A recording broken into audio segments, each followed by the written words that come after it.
नमस्कार विद्यार्थी मित्रों, आर्थिक वृद्धि और आर्थिक विकास के लेसन की पूर्णाहुति के बाद मेरा दायित्व जहाँ पर ख़त्म होता है वहाँ पर आप लोगों की कार्यशीलता का प्रारंभ होगा। उम्मीद करता हूँ कि ये लेसन आपको समझ में आया होगा। मैंने लेसन की शुरुआत में आप लोगों को कहा था कि थोड़ा टिपिकल और लेंदी लेसन है, थोड़ा व्यक्तिगत मुद्दों पर आप लोगों को ध्यान में रखना पड़ेगा। अमुक जो ऐसे वर्ड्स है जो अर्थशास्त्र के संदर्भ में अमुक ऐसे टिपिकल शब्द का प्रयोजन इसमें हुआ था जिसको मैंने मेरे हिसाब से समझाने का प्रयत्न भी किया, और साथ में ही मैं आप लोगों को लेसन के संदर्भ में कि ये टॉपिक कितने अंकों में, 2 अंकों में है, 3 अंकों में कितना लिखना है, कैसे लिखना है वगैरह बातें आप लोगों को मैं साथ में मतलब बताता गया था। तो अब आप लोग पेन उठाओ और आप लोगों का थोड़ा होमवर्क है, वो होमवर्क आप लोगों को मैं देने का प्रयत्न कर रहा हूँ।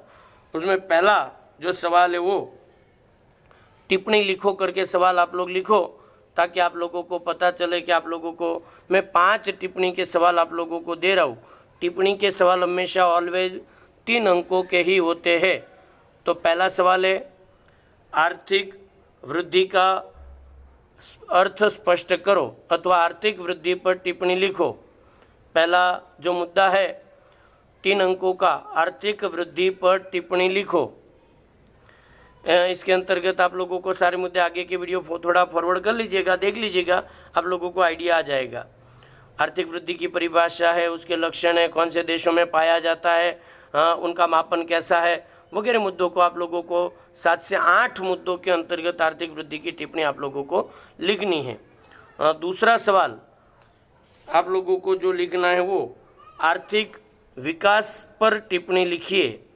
दूसरा जो मुद्दा है वो है आर्थिक विकास पर टिप्पणी लिखिए। इसमें भी आर्थिक वृद्धि का यदि आपको अर्थ आता है तो आर्थिक विकास का मुद्दा भी आप लोगों के लिए सरल बन जाएगा। तीसरी टिप्पणी आर्थिक विकास और आर्थिक वृद्धि के बीच अंतर स्पष्ट करें।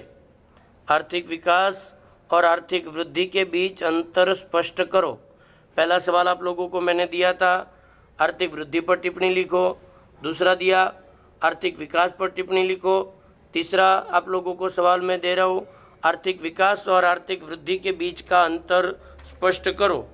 चौथा जो मुद्दा या सवाल है, चौथा सवाल है PQLI पर टिप्पणी लिखो।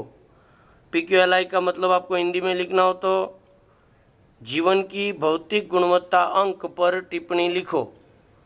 जीवन की भौतिक गुणवत्ता अंक अथवा PQLI पर टिप्पणी लिखो।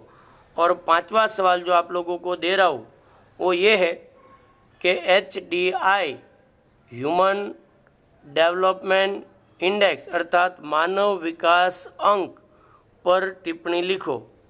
पुनः एक बार 5 सवाल आप लोगों को मैंने 3 अंकों के दिए, वो 3 अंकों के 5 सवाल आप लोगों को इसके अंतर्गत पूरे करने। 2 अंकों के 10 सवाल इस लेसन से आप लोगों को दिए जाएंगे प्रैक्टिस के तौर पर उसके बाद के वीडियो के अंतर्गत मैं वापस 5वां सवाल आप लोगों को एक बार पुनः दोहरा दूँ, टैली कर लीजिएगा।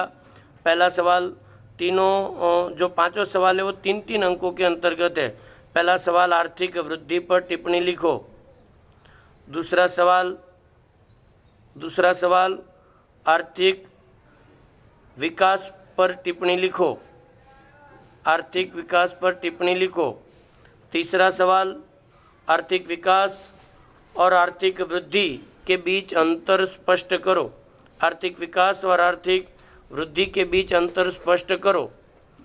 चौथा सवाल जीवन की भौतिक गुणवत्ता अंक अर्थात PQLI पर टिप्पणी लिखो। PQLI पर टिप्पणी लिखो।